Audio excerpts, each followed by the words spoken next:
These 8 questions help me make sure I'm gonna wear something 100 times before I buy it. It's how I fight the urge of buying a bunch of stuff just out of impulse. How I test if I'm gonna love this thing long term, if it's not just a crush, a little fling. And I will give you a list at the end of the video that you can screenshot so that you control your I want this. So trend cycles are getting quicker and quicker, and the money that we spend on clothes isn't coming back. Plus, I've noticed that having a ton of clothes on my wardrobe just makes me feel overwhelmed and anxious when I'm getting dressed. Having a Hannah Montana closet is actually not the solution to ending existential crisis, but it makes your idea of your personal style just be less concrete. So then having a closet full of options that you sort of love but you don't love is going to give you the illusion of options when in reality you just wear the same things over and over. So let's get into it. Number one question I ask myself is, can I replace this item with something I have in my closet? Now, this might seem like an obvious thing, but it's not. The number one way I implement this is I visualize. And this takes a little bit of time because I'm not great at visualizing, but if I want a piece, I'll try to visualize 5 outfits in my head that have that piece, just to avoid buying things that I need to buy other things in order to wear them. Let's say that I really want a top, and I'm trying to piece out 5 outfits with that top. I think, okay, the effect that that top gives to the outfit, can I give that to the outfit with the top that I already have? So if it's a denim top, you know, and I want a denim on denim outfit. If I already have another denim top and I have denim pants, then it might not be worth it to get to denim top. If the top is very baggy and out there, do I already have a very out there baggy top?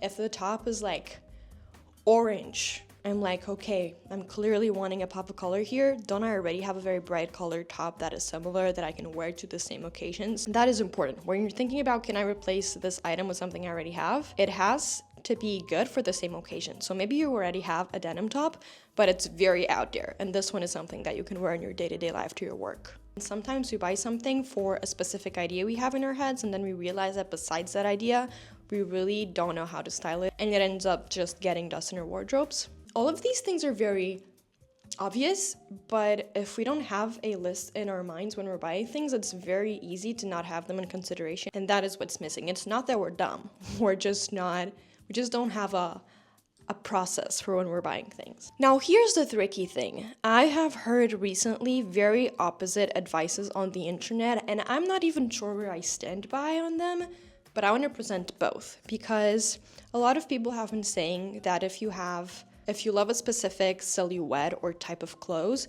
you should buy it in different colors, for example, because if you love them, you shouldn't always be trying to get out of your comfort zone and then ended up buying things that you don't love.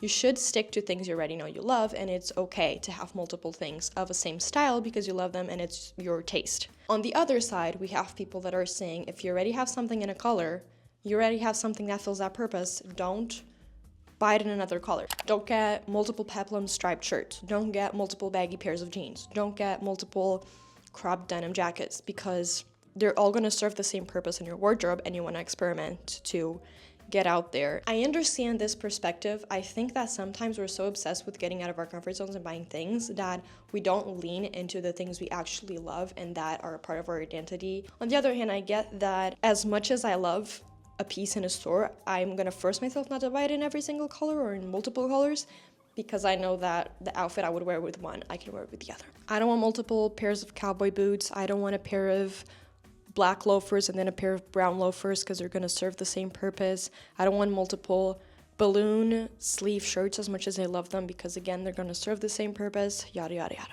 Which also motivates me to find the perfect pair of something before I invest in it, because I know that I'm not going to be repurchasing a similar item soon. I ultimately just want every piece that gets into my closet to actually make a difference into my closet. That's what helps me not impulse purchase and get a bunch of things.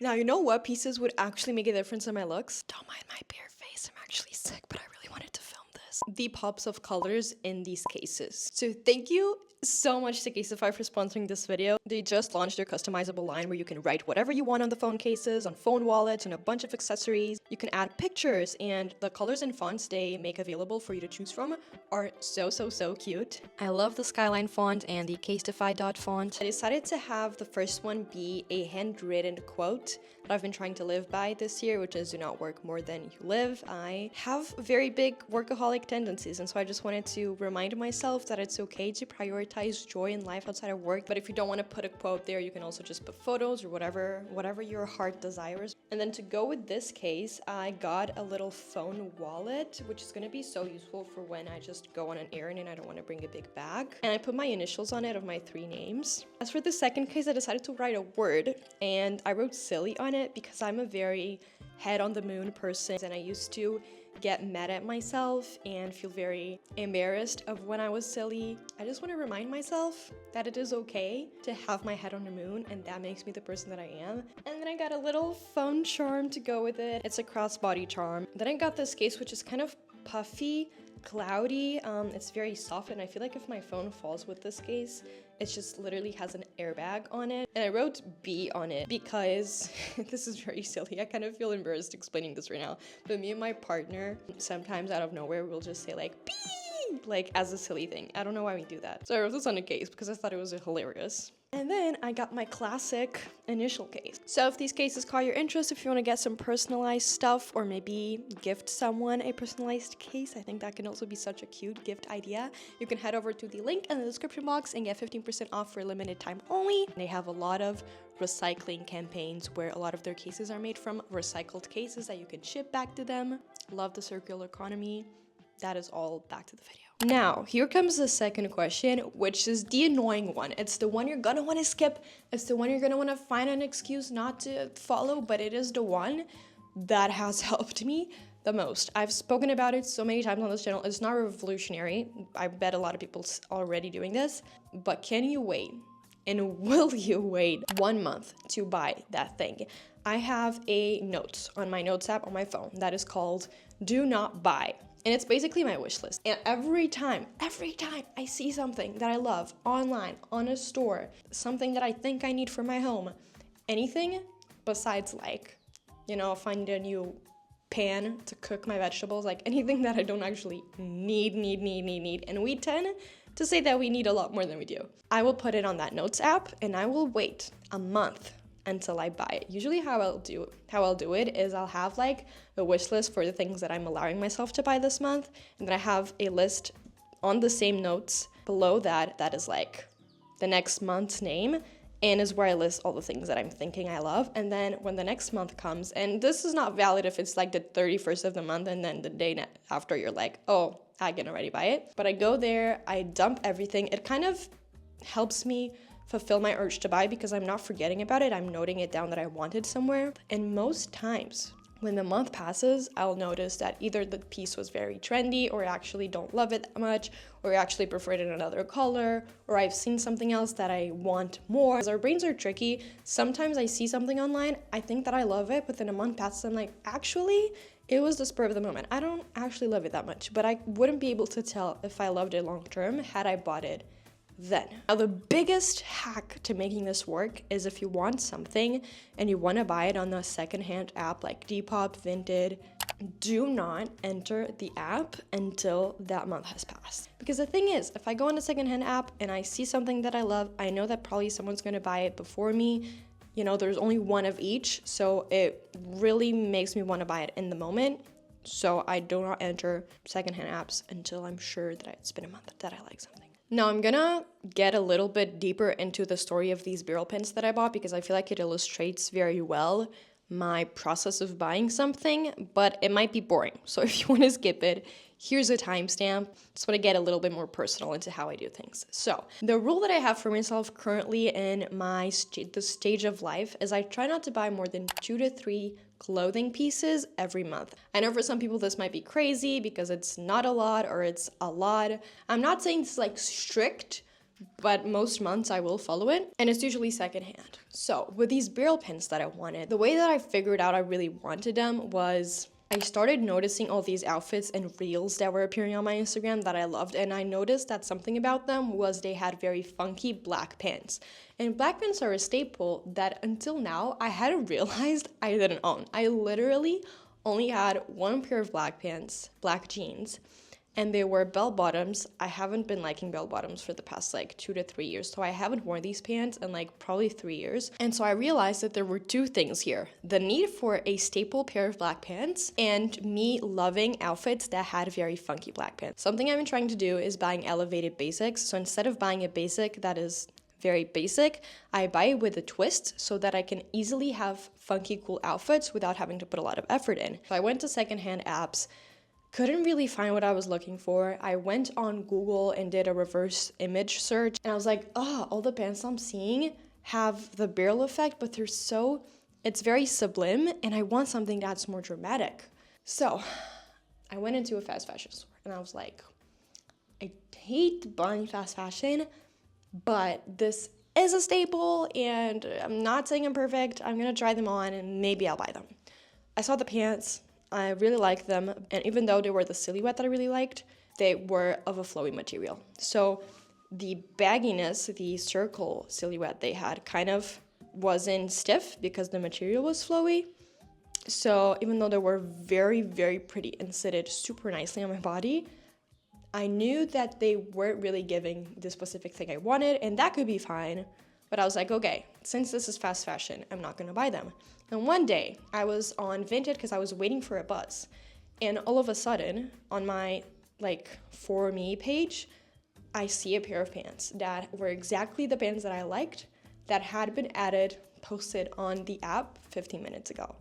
I hate buying things on an impulse, but I knew that I've been wanting these pants for a month, and that I knew exactly what I wanted, and that was it. And so I literally bought the pants before hopping on my bus, and I was like, I hope I don't regret this. Was this interesting? I feel like no one really talks about how much money or how their spending habits are, and I think it's interesting, because I have a pretty regular, mundane lifestyle. Next question that I ask myself is, would I buy this if it was twice or triple the price? If something is like $5, I feel like most of the times I'm tempted to buy it because it's so cheap, but I wouldn't if it was 15.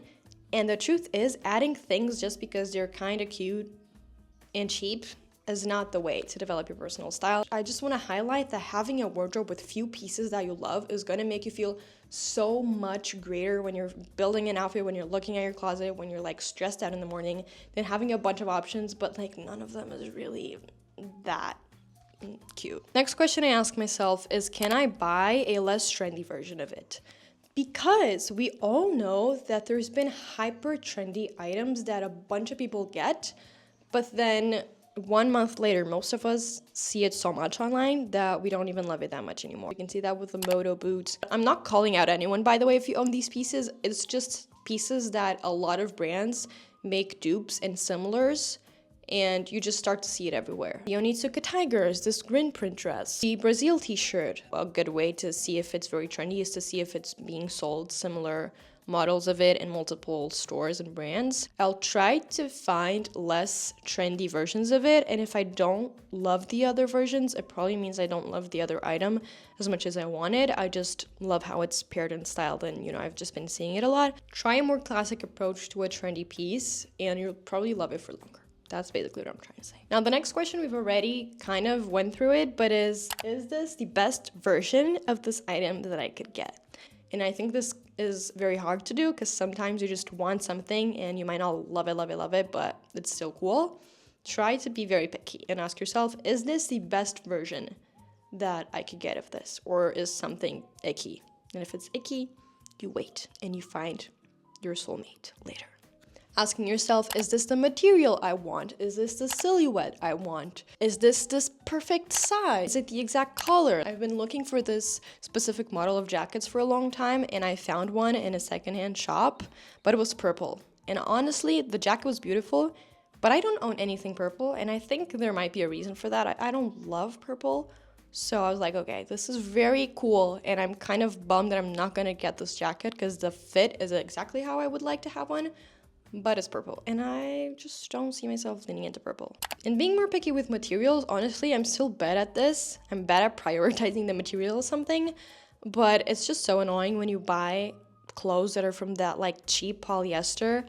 that I don't know if this is TMI, but I'm not a sweaty person, and I will wear a shirt that's made of that material for like 3 hours.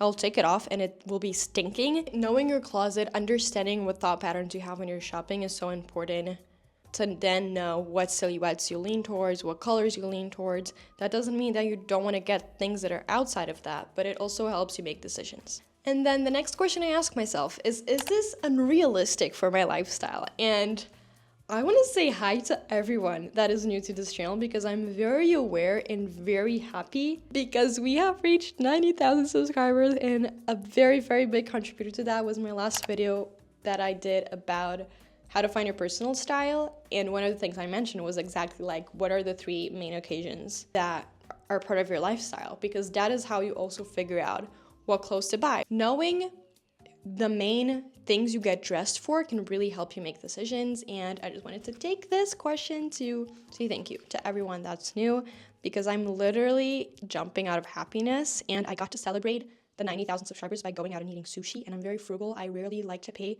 for food out, and when I reach a milestone here, I forced myself to do so. So thank you. You allowed me to eat sushi last Friday night. Another question I ask myself when we're getting to the end, I promise, is this high maintenance? I hate ironing clothes. I really do. I will procrastinate ironing things to the point that I won't wear them just because I don't want to iron them. So thinking about, does this piece need a lot of care, can also help you decide if you should buy something, because sometimes things are cute, but then you're not going to wear them. So you might as well not spend them. And then we've got another one, which is kind of double-sided. And it is, do I feel comfortable, and is it comfortable? The do I feel comfortable is, do I constantly need to be adjusting it in order to feel good? Does it show a part of my body that I shouldn't mind showing, but I kind of do? Does it fit right? And then the is it comfortable just means like, is it itchy?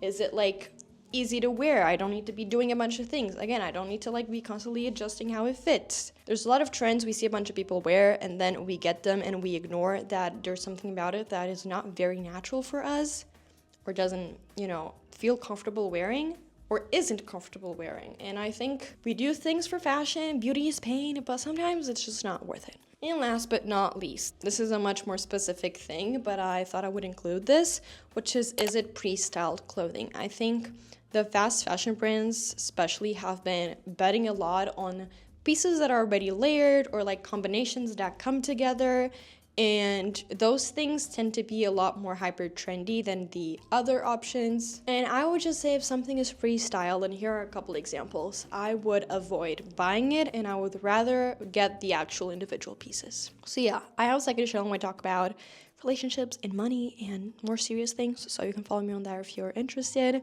I've got an Instagram where you can follow me. And that is all. I will see you in my next video. And thank you so much to everyone new. I love you guys so much. I love making these videos. Thank you, thank you, thank you.